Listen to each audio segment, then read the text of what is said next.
જય શ્રી કૃષ્ણ. જય હો, મંગલમય હો. હરિઓમ તત્સત. કૃષ્ણ ભક્તિ કરતાં કરતાં આનંદ પ્રાપ્ત કરી શકાય, રામ ભક્તિથી શાંતિ પમાય, પણ શિવ પૂજનથી જ્ઞાન પામવા જન્માંતરની સાધના કરવી પડે. શિવને તામસ નહીં કહેશો.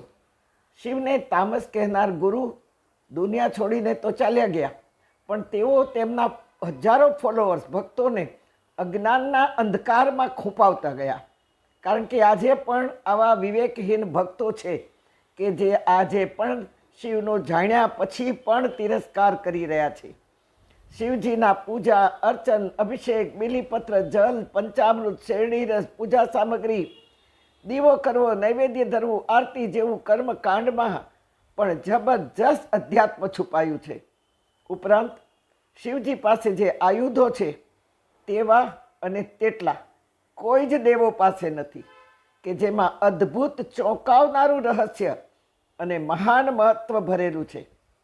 જટાથી માંડી કંઠમાં સર્પમાળા, હસ્તમાં ડમરું, વળી કંઠમાં રૂંઢમાળા, ખોપરીઓની માળા, શિર પર ગંગાજી, મસ્તક પર અર્ધચંદ્રમાં, ત્રીજું નેત્ર, વ્યાઘાંબર ધારણ કર્યું, રુદ્રાક્ષમાળા, શિવ પરિવારમાં કાચબું, નંદી, સર્પ, ત્રિશૂળ, ભૂત, પ્રેત, પિશાચ, દૂધ, જલ, પંચામૃત, શેરડીનો રસ, શ્રીફળનો રસ, જલ અભિષેક માટે શા માટે છે? નથી લાગતું આ બધું જાણવાની જરૂરત છે. જ્યાં સુધી જાણીશું નહીં ત્યાં સુધી ભાવ નહીં આવે, અને ભાવ નહીં આવે તો ક્યારેક આ બધું કરતાં કરતાં કંટાળો આવ્યો તો દોષારોપણ જરૂર થઈ જશે. માટે કંઈ પણ કરીએ તો પહેલાં સમજણ ઊભી કરીએ, જાણીએ. સમજણ હશે તો જ્ઞાન આવશે, જ્ઞાન આવશે તો ભાવ આવશે, અને ભાવ આવ્યા પછીનું કરેલું કર્મ નિશ્ચિંત ફળ આપશે જ.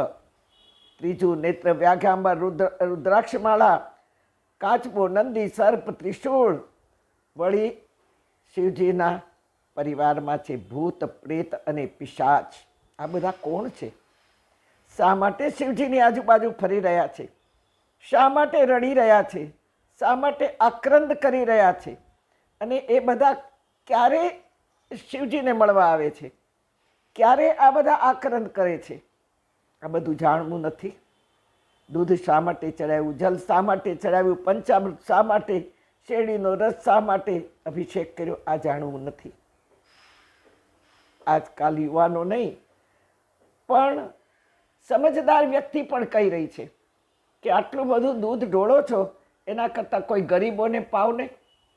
અરે ભાઈ, તમે આટલા વર્ષોથી દૂધ પીધું, દૂધ ચા પીધી, બદામ પિસ્તાવાળા દૂધ પીધા, રબડી પીધી, તમે ખીર ખાધી, દૂધપાક ખાધો, શ્રીખંડ ખાધો, દૂધનું ઘી બન્યું, ઘીની કેટલી મીઠાઈઓ ખાધી.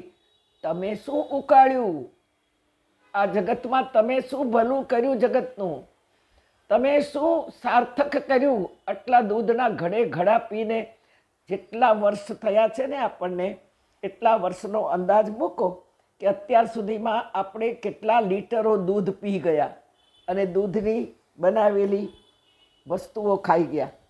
જો આપણે કાંઈ ભલું ના કર્યું હોય તો કદાચ એકાદ ટબુડી દૂધ શિવલિંગ ઉપર ચડાવ્યું હોય તો એમાં તમારું શું જાય છે?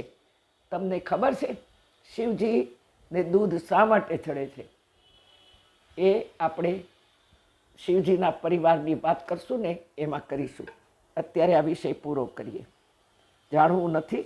તમારા તરફથી જણાવો.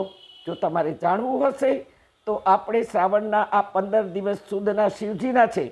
જેટલા ગુણાનુવાદ ગાઈએ તેટલા ઓછા છે.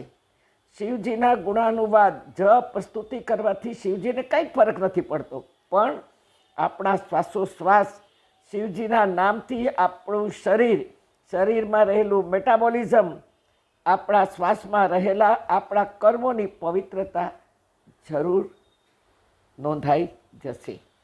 કારણ કે આ બધું જાણવા પછી આપણને સમજણ આવશે, સમજણથી જ્ઞાન આવશે, જ્ઞાનથી આપણામાં ભાવ ઉત્પન્ન થશે, અને ભાવથી કરેલું કોઈ પણ કર્મ ફળ આપ્યા વગર રહેશે નહીં.